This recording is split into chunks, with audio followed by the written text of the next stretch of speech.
13. We are almost 2 full weeks into this series. Tomorrow is really exciting. Tomorrow is my 23rd birthday dinner. Today we're going to be talking about things I wish I knew when I was my heaviest. So if you are new here, welcome. I am Celeste. I have lost 100 pounds over the last 2 years. I do document and share my journey if you would love to join me. We did just hit 400 subs over here, so thank you guys so much from the bottom of my soul. My biggest dream is to share my journey and just reach other women who are going through the same thing or have gone through the same thing and just want someone they can connect with and share the journey with as well. My heaviest weight was 220 pounds and I am now 120 pounds. And if I could go back to talk to my younger self or even talk to myself when I was my heaviest weight, there are so many things that I would say to her, so many things that we would talk about. I would give her a hug and I would just let her know everything is gonna work out for her. And there are honestly things that people don't tell you. There are things a lot of people don't even talk about when you are struggling and going through such a hard time, not only mentally and physically, but emotionally. And something that really changed when I realized it is I did not need to hate myself into changing. Finally learning and understanding that I am worthy of love, my body is worthy of love, and the best way to practice that and kind of manifest that into your life is treating yourself with love, treating your body with kindness and love. And one of the ways that I did that was starting to eat a little bit healthier. And in the beginning, I'm telling you, I was not perfect, and I'm still not perfect today, even after my 100-pound weight loss. I would emotionally eat, I would hide food, I would just isolate myself and really turn to food to kind of feel something but also numb the other feelings I was feeling as well. When I would eat, I would feel so guilty. It really clouded my judgment and how I thought about myself and how I felt about myself. It really is self-harm. And when I would do those things, I would feel very ashamed. Ashamed is the best word to describe how I used to feel, as well as guilt. Ashamed and guilty. Shame is only going to make things worse, and feeling guilt is only going to make things worse. And honestly, every time I made a mistake, I would end up giving up. And that only got me further and further away from my actual goals and what I actually genuinely wanted to accomplish. As soon as I learned self-respect and how to really treat my body, and honestly, not only my body, but how to treat myself, how to treat my mental health, and really how to talk to myself emotionally and be understanding. And I started treating my body with kindness more consistently. I really seen a change with every aspect of my life.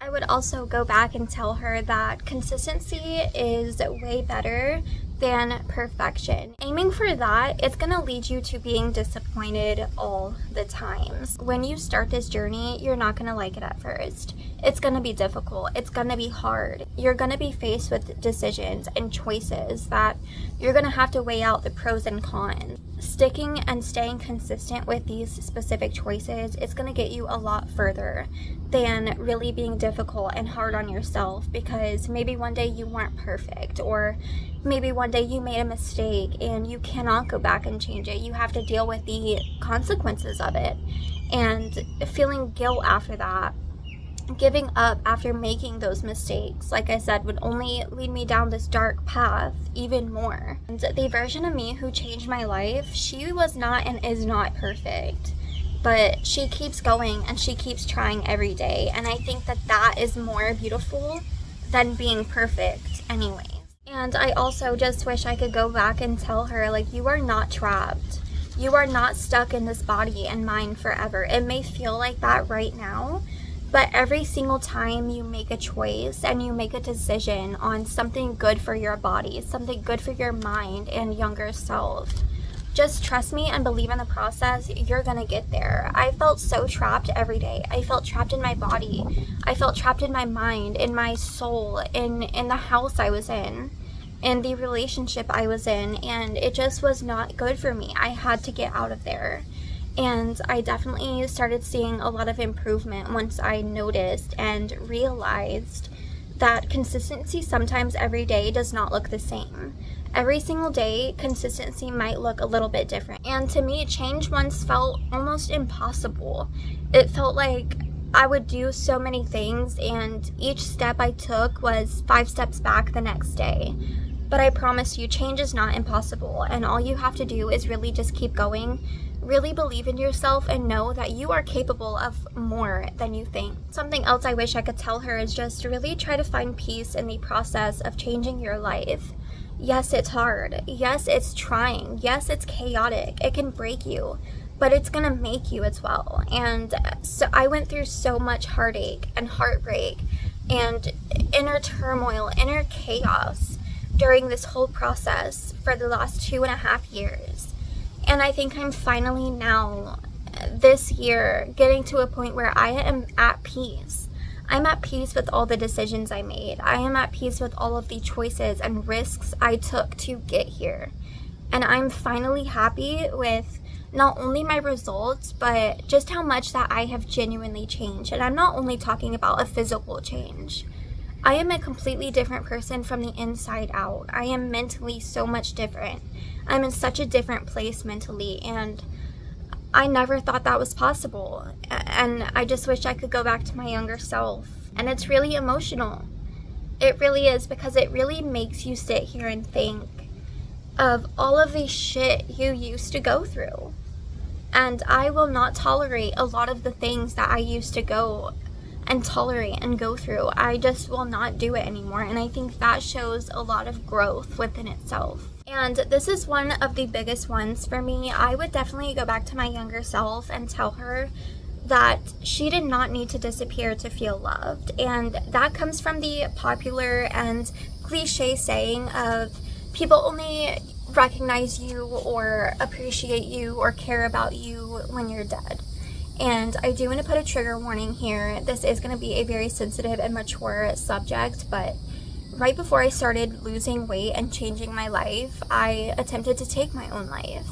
And, you know, when I survived that, I knew I had to change because I never wanted to go through that, put my loved ones through that, and experience what I went through ever again. I wish I knew how needed I was. I wish I knew how much my story and my journey would impact so many people who share the same story as me, or a similar story, a similar background. There is no shame in being a beginner. This with anything in life. People that have been doing something for a long time, they have been a beginner at some point. They had to learn all of these things at some point as well.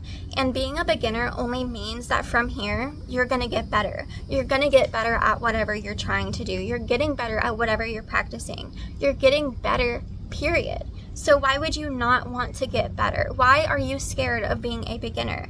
Don't be scared of being a beginner. Being a beginner is just the beginning. Imagine where you could be in 6 months. Imagine where you could be in a year if you just keep trying. Don't be embarrassed or ashamed of being a beginner. The next thing I would definitely go back and tell my younger self, or the person I was at my heaviest weight, is food is not something that you need to fear. Food is something that keeps us alive. Food nourishes and enriches our body. It protects us. It helps us stay healthy. I've always had a really bad relationship with food, even when I was like 3 years old. And coming from a family full of morbidly obese people, it was really challenging for me to learn that food was not the enemy in this situation, but neither was my body. And it took me a long time to really heal that relationship I had with food. And sometimes I still do have problems with that. Sometimes I will feel guilty after I do eat certain things. And it's still a learning journey. It's still a learning process. I'm still learning every day how to be better and how to treat myself with more kindness, even when I do mess up, or even when I'm a normal person and sometimes I just want to enjoy some ice cream. You know what I mean? Like, everything is okay. Food is not something that you have to look at as punishment or feel guilty about. I promise you. And my problem used to be going to food for comfort. And the specific food I was eating was only making not only my body worse, but my mental health as well. I was eating so many ultra processed foods, and we were ordering out all the time. We were, going to restaurants all the time, and we were not really cooking our own food.